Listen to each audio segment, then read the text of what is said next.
I talked about going to judge the drama majorates competition like a few weeks ago.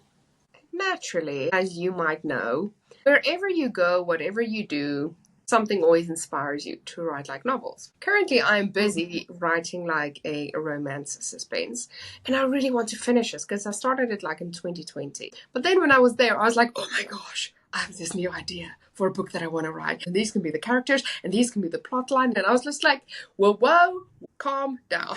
I was like, brain, did you not register that we are currently busy with another one? Can you calm down for me? It didn't get the memo that you wanted to focus on one at a time. It really didn't. And I was just like, it's a tad rude. I think it's crazy because just this last week I was talking with Ariana. She was a guest back in season 1. She was saying how she's trying to get this finished, but she's got this other project. She's always in like 5 different things at once. And I go, same, writing this project. And halfway through writing this scene, I had a brilliant idea of how to fix this other project. Then we have this other person in our group and he's like, nope, one at a time. I gotta finish what I'm doing. I can't, no, but you guys are crazy. That's how I feel about reading books. I'm like, I cannot read like 7 books at the same time. I'm like, no, I have to finish one book and then I go on to the next one. I cannot.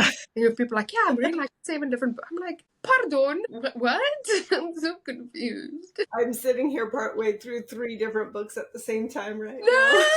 Well, can you guess what I'm drinking today? Listen, mango. Yeah, it's a mango latte though. I was able to get my mango nectar this week and blend it up with my yogurt and I am in heaven. Ooh, you are very fancy. Now you can guess what I'm drinking in my triangle of new teas that I got. Well, see, I want to say Reobos tea, but then also you just got a whole bunch of those fruity tea samplers. So I don't know if you decided to go take a break from the new stuff or not. I did not. Okay, let's do that. So this time I have an orange. Ooh. Like, you know, you have those orange chocolates. And I'm like, I can't eat those orange chocolate flavors. Like, it's not vibing with me. Okay. So I love that. This actually smells like an orange, which is always nice. Wow. You know, I'm actually getting like a little, note of some orange in here. It's like, you know, when you have one in your hand and you just lick it? Like, that's kind of the vibes that I'm going with right now. You just lick oranges? I don't lick oranges. I'm just not going to explain that any further. Well, let's hop on into our new episode.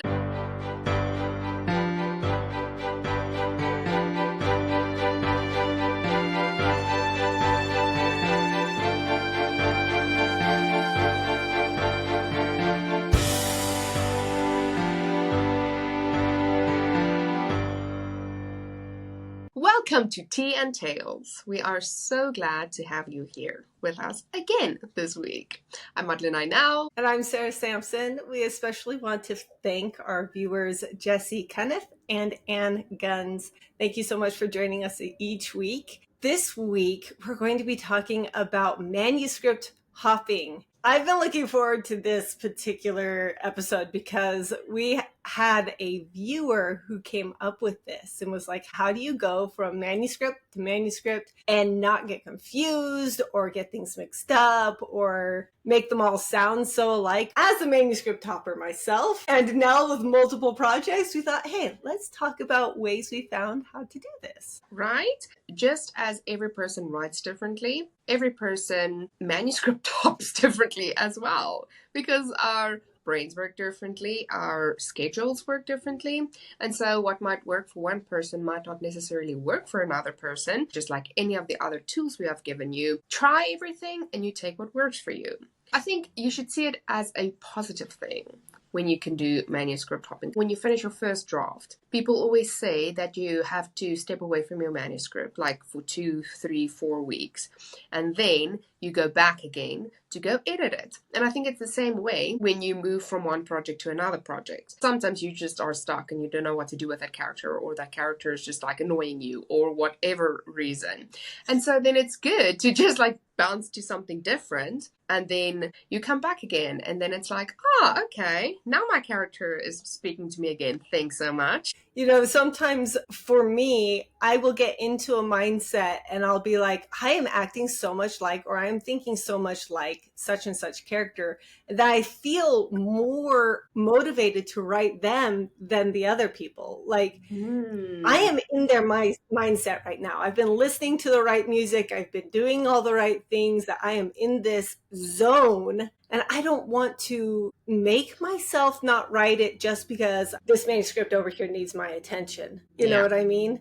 I have to get that out of my system. And the best writing that I do happens when I'm in that mindset. So why not hop over, use that moment, use that strength over here.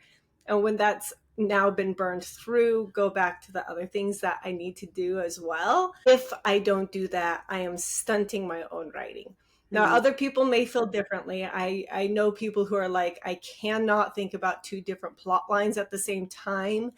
And so it doesn't matter if they're in the character mindset or not. If they're not into the plot line, they know they're going to mess things up.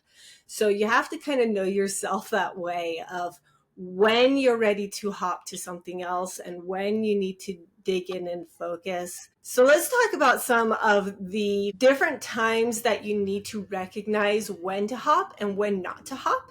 And we have an amazing resource from writingmastery.com. And one of the first things that they said, and I had never thought of it this way, but they said, don't switch projects just because a book gets hard.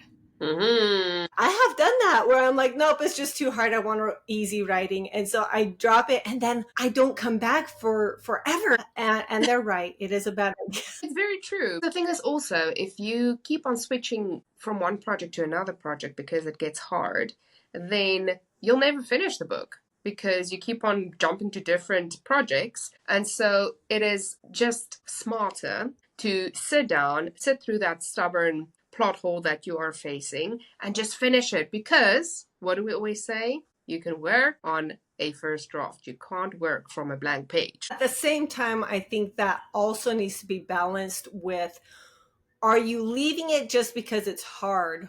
Or are you leaving it because you're missing the inspiration and you need to go find that inspiration to figure out the plot point? Like, is the plot point just difficult to write and you don't want to do it? Or have you completely lost inspiration? You don't know where the plot is going and you need to take a step back to figure out where the manuscript is going. And I think that's two different kinds of hard.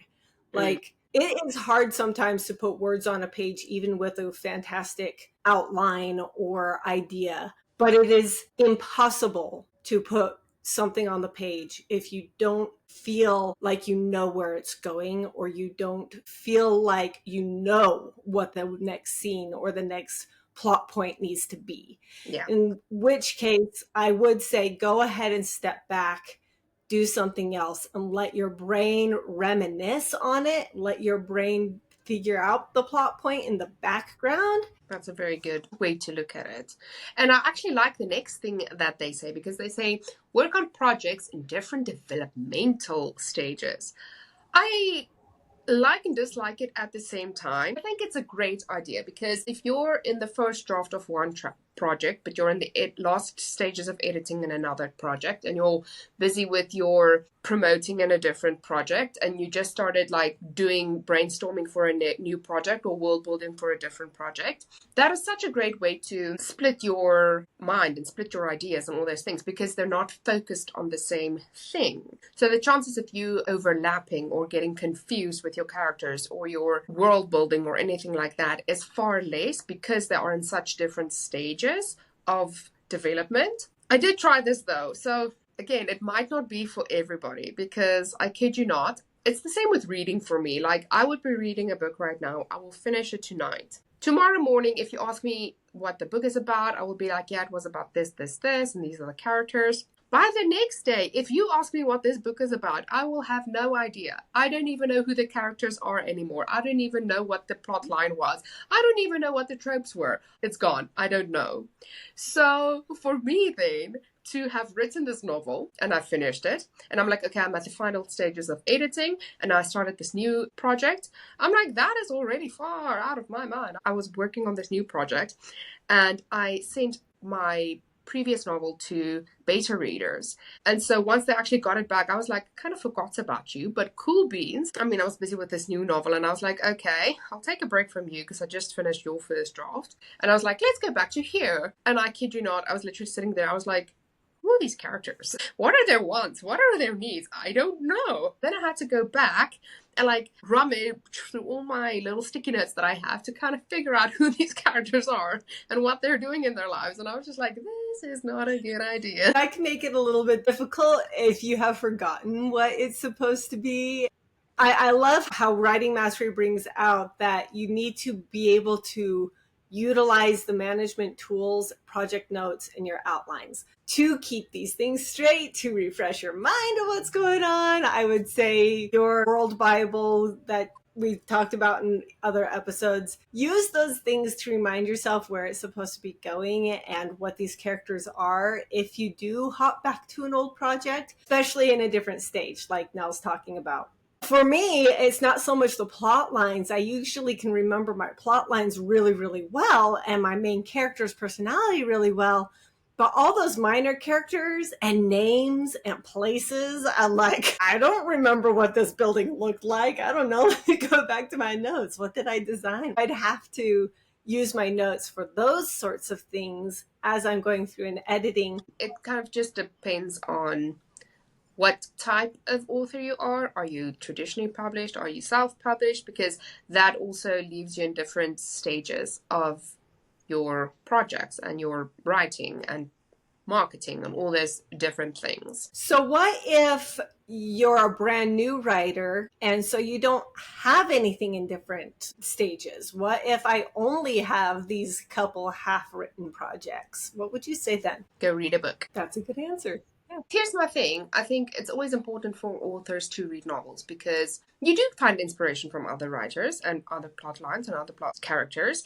You do find new ways of learning how to write from them. It's just a great way to learn about writing styles and see whether yours is the same as theirs or not. And then again, just leads to all these other things like finding agents and all those things. This has happened to me that I would be writing and I'm like, I'm just not finding any inspiration. I'm just having this big plot hole that I can't fix and these characters are being rude and it just is not fun for me. What is fun for me? Reading, because that's where I found my love for writing, was by reading other people's things. Or I will just say go do workshops or go watch YouTube channels or podcasts to learn more about the craft, because I think writing isn't always about writing and getting the stuff down. For example, I love Save the Cat because it's a great way to kind of outline your novel. And so I think if you just go up there and you're like, okay, these are my plot points. It doesn't necessarily have to be like writing this scene or fixing this plot hole. Start from the beginning and be like, okay, is my outline of my novel actually correct? I say in quotation marks. And is that maybe the reason why I feel stuck? Because it's not flowing the way it should be flowing. One of the things I thought of while you were talking was sprints or writing prompts. Some of my best ideas and best chapters have come from a random writing prompt that I thought, how would that fit in this story? And it turns out to give it just the right twist or just the right flavor that I was missing because I wasn't thinking that direction. But the other thing I would say, and I do say to new writers, is use the time to develop your writing habits. They talk about this in this resource as well, to create your time blocks during the day. And if you're doing different projects, you might be like, this is my time to work on this project. You can use it to get into the mindset from this time to this time on these days, I am in my seat doing something and creating that habit of being there, practicing self-discipline, practicing focus, because that's the only way you can get through a novel. If you let the discipline and the habits lax, then your novel will sit at 15,000 words, 20,000 words forever because you're not in the seat trying to do the work. And even if it's only 500 words during the day, you are still developing the habit. You're still developing the focus and exercising the muscles to learn how to be a day-to-day writer. It also goes hand in hand with the next point that they have to say, set clear goals and deadlines. It is important to have these clear goals for each project that you have or for the one project that you have. And it doesn't have to be complicated or like this whole color coded calendar that you have. And it doesn't need to be set in stone. You just have to have that mindset of like, you know what, I would like to have this first draft finished by the end of August, because then you will have something to work towards.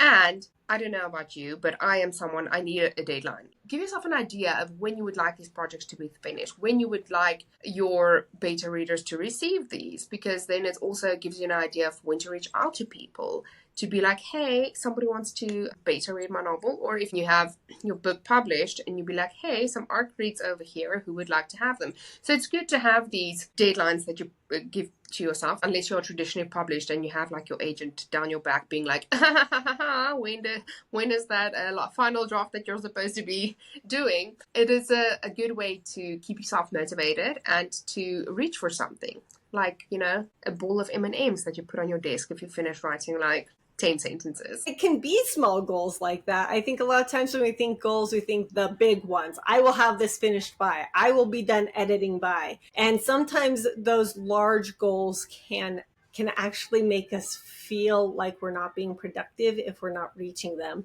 And so the smaller goals help us to be more focused on something achievable in the short term. I like to tell people you have to have your main goal. I want to write this novel. And then break it down. Okay, so what are you going to do every month to get to that novel? And then what are you going to do each week of that month? And then break it down further. What am I doing each day to meet that big goal? And then you can make it a lot more realistic and a lot more flexible. Maybe you get a month down the road and realize I don't write as fast as I thought I did, or this plot point is taking longer to write than I thought it did. And then you can adjust those longer term goals out as you see the day to day how it's actually working. And we have said this one so many times in so many episodes, so I hope it doesn't surprise anybody. Take breaks. Give yourself permission to walk away, to get a drink of water, to eat some M&Ms. Maybe you need a break on that manuscript. I've had that happen to me before, where I just was so angry and frustrated with it and could not figure out what was wrong. I needed a break, and I put it down and worked on something else.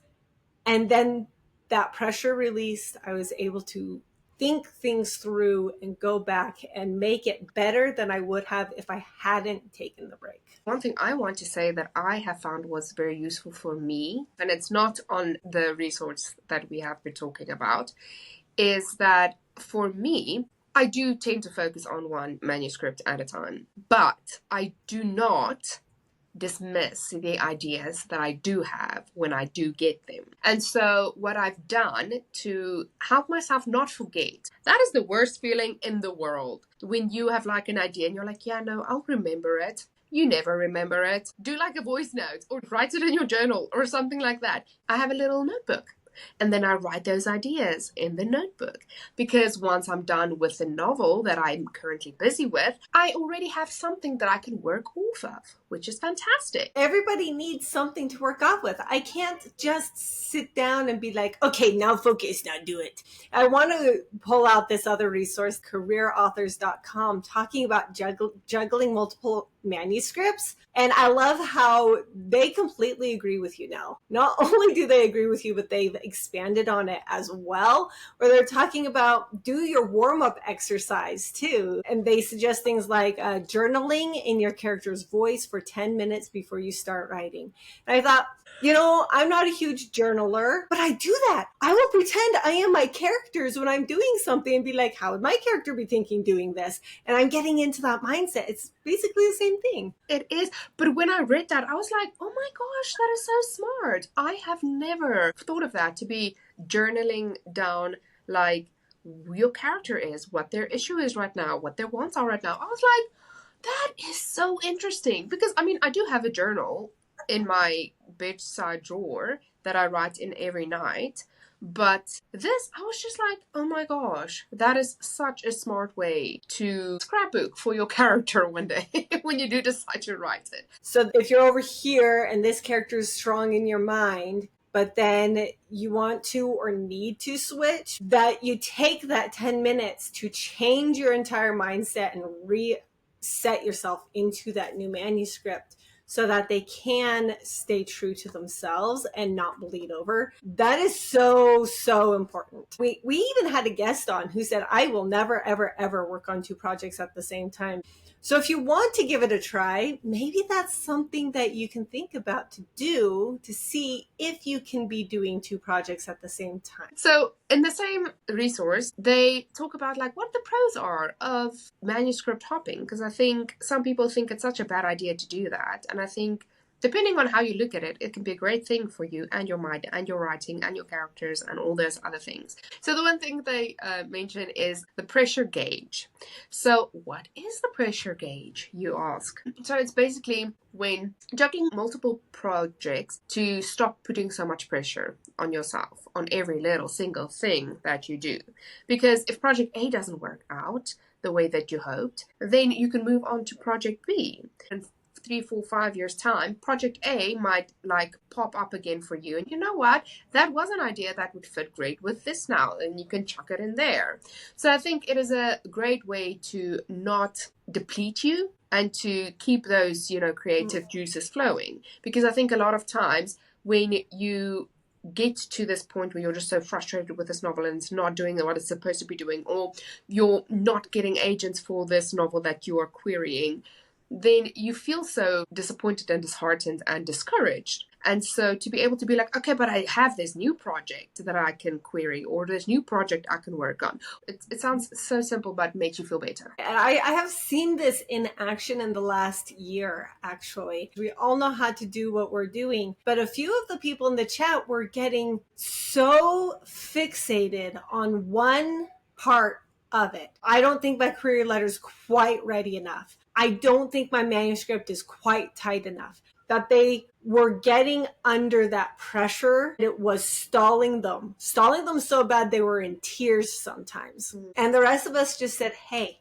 let's just move on. Let's do something else. And as they shifted their focus and released that pressure off of, I have to focus on this every day and get it perfect, they realized as they were on another project that this one was okay. And I have seen two of those people get pages requests. They're letting themselves enjoy the writing process. If it's getting so heavy you're not enjoying it anymore, then maybe you need to move on. Maybe you need to do something else. I think also depending on what stage you are in your writing career, another pro is that it's a great opportunity for you to do co-marketing with other authors, and it can lead to like doing book panels, and it's book talks or book clubs or anything like that. Sometimes you have such tunnel vision about, I am writing my book, I'm giving it to beta readers, I'm finding an agent, I'm doing my publishing, I'm marketing my novel comes out, that I think you don't think outside the box and the other opportunities that you can experience when you collaborate with other authors or go on podcasts, wink wink. I think that is one of the best things that you could possibly do. I've been doing collaborative co-writing with a particular writer for about 6 or 7 years now, almost as long as I've been writing. She started showing me some of her writing and we would just beta read. And then we started enjoying each other's stories so much that we started writing with each other's stories. 95% of what we write will never see a publisher. I am working on 2 different projects because I have whatever fun thing I'm doing with her on one side, and then whatever project I need to be working on the other side. And so when I get stressed, if I'm struggling with something, I just go over and say, okay, what am I fun writing over here? And it doesn't matter what I write. And it doesn't matter if it's written well or if the imagery is off or whatever. I can play off whatever she put up while I was gone.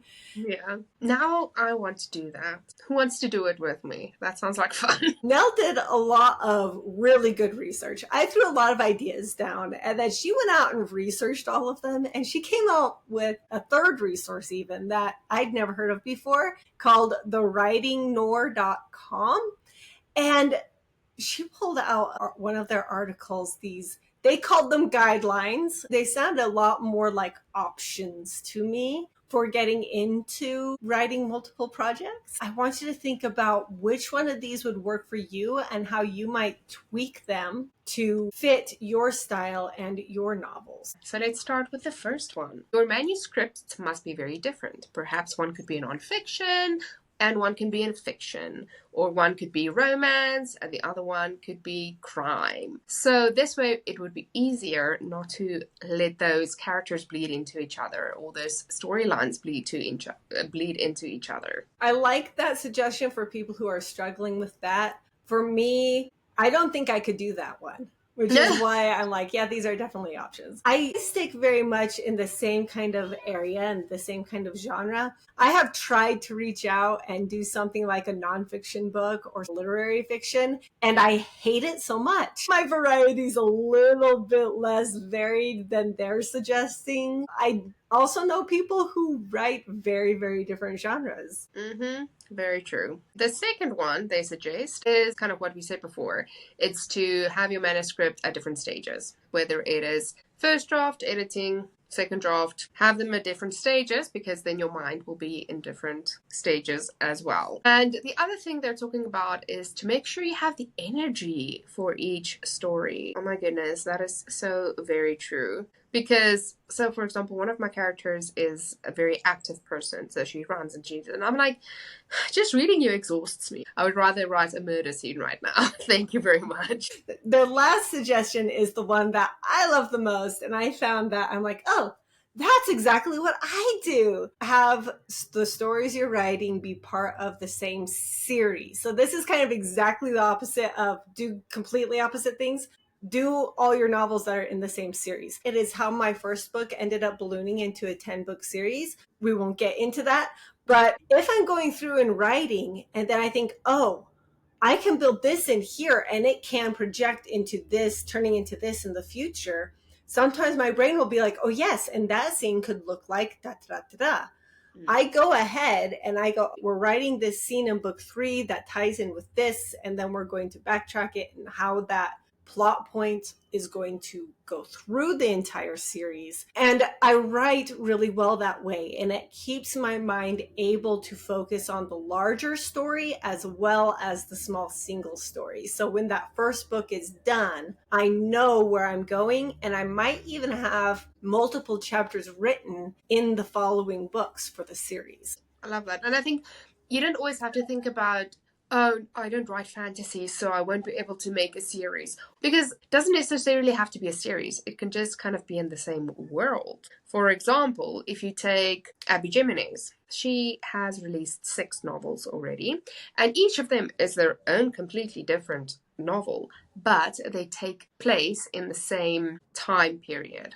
And they naturally, like, you will have, in your first novel, she has a character that is the main character in the 6th novel, or something like that.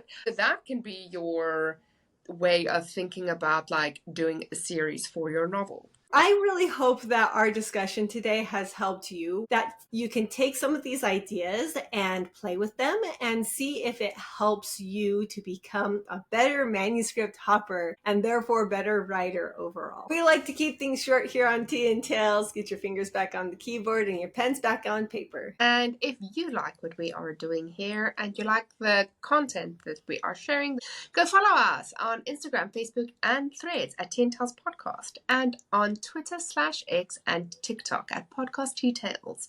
And go on that purple icon on your device, go give us 5 stars and comment what manuscript hopping idea has helped you, and help us to go up, up, up, up to the top. Happy writing! Bye!